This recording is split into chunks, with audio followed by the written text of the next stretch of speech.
All right, yo, we're back with Rey Mysterio Jr., friend of the show, has been on here many times. You haven't been on here in a very long time, but welcome back. This is always your house. Boom. Thank you, boys. Really appreciate it, and I always enjoyed speaking to you guys. Yeah, and Merry Christmas, of course, as this is the K100 Christmas party. So thanks for joining. Thank you, guys. Ray, we always wonder this because people come up to me when I'm in the dressing rooms for different reasons, right? But have you ever had anybody come up to you? You don't have to say any names and say, "Oh, I heard, what these guys said on Keeping It 100 about me." No. As a matter of fact, when the topic does come about, there's never any negative vibes off of the podcast. I mean, we all know you guys speak real, so I don't know if that's the same case in other companies, but with us, it's like we're boys, we're homies. So let me ask you a question. Okay, so here's our podcast, right? I'm gonna give you like a couple, just me and Conan. What would you say amongst the boys, like the listen show that right? What would you say my approval rating is, and what would you say Conan's approval rating is?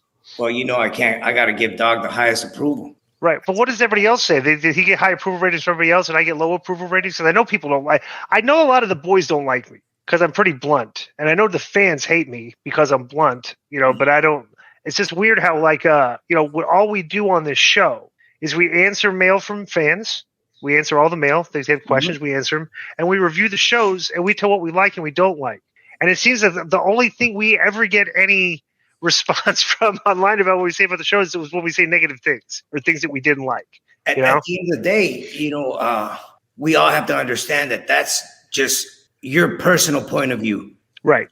Just like Dogs, and if your comments are hurting somebody else, then it is what it is. That, like I said, that's your personal point of view, and sometimes you might be correct, sometimes you might be wrong in the eyes of other people. At the end of the day, it's a podcast. You got to spit out whatever you think is the right thing or the wrong thing that's going on. And you're just being real with how you feel. Well, I think it's funny, too. You think these guys, because I've been an agent before and I've been like a writer. So it's I've been the guy, if two guys have a match, they come back through the curtain and we go off on the side and everything. I'll tell them what I didn't like about the match. And from an agent's perspective, I'm sure the boys probably get more upset when they hear flack from the agents than they would hear from some like me in a podcast. Well, I'll tell you what, my personal point of view, when I come back from a match, I like to ask my agent, how was it?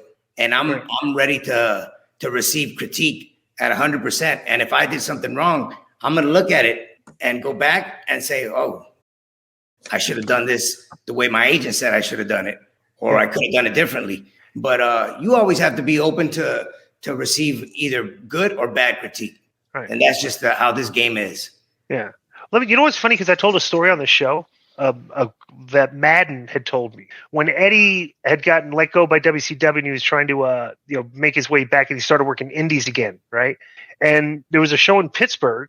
Okay, so Madden went to the show, and Eddie was on the show, and Eddie pulled Madden aside and said, "Hey, I respect you," because Eddie liked Madden, right? Everybody liked Madden, right? Right.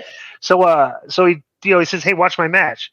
So Madden watched his match. He goes back. It's like Eddie goes, "What'd you think?" It's like, "That was great." Eddie started yelling at Madden because he didn't think it was great, and he thought he was being dishonest and giving him the criticism. Like Conan said, that Eddie was always like that. Like if you told him, "Hey, you did good," except that he was always very self-critical. "No, I'm not. Why are you lying to me?" and stuff. Was he ever like that with you? Yes, he actually was.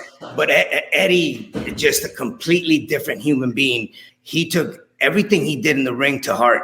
So, a bad comment wasn't going to put him down, or he wasn't going to feel upset about it or think the opposite.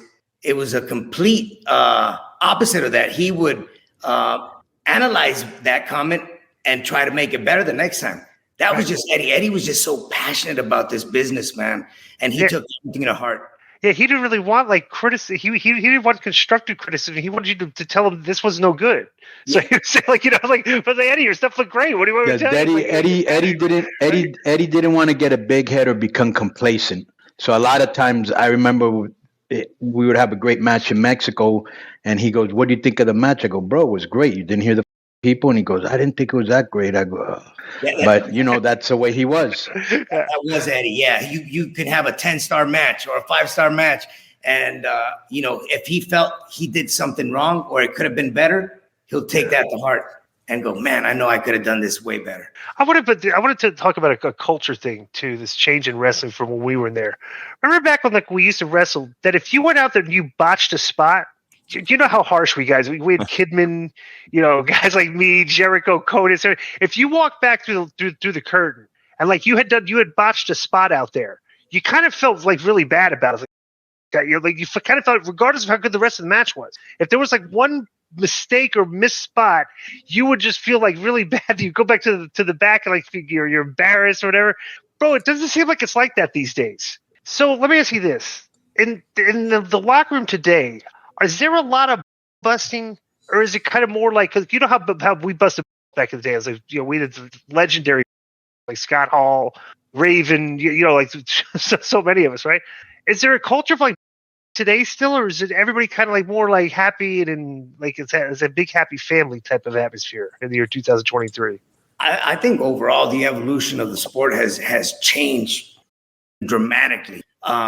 There is some between the guys that kind of get along in that way. Mm-hmm. But overall, there's certain talent that sits by the monitor and kind of just views the matches as they're going along, you know, and there is respected criticism by that certain talent that's watching it. And one of the guys that is very that likes to sit down and critique matches is Seth Rollins.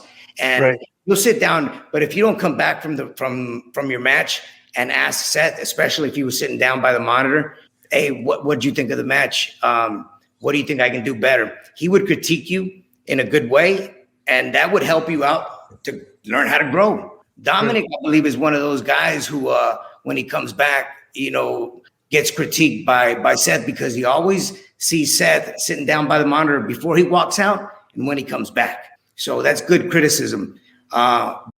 Again, is only between the guys that get along in that way. But it has changed. Locker room has changed very much. Yo, what up? This is Conan, and I host Keeping It 100, my co-host, Disco Inferno, unfortunately. Well, I'd say you're my co-host. Listen, every Thursday here on Spreaker, we talk pro wrestling, sports, movies, music, TV, pop culture, and some politics. It's everything the rest of the pro wrestling podcasts are not.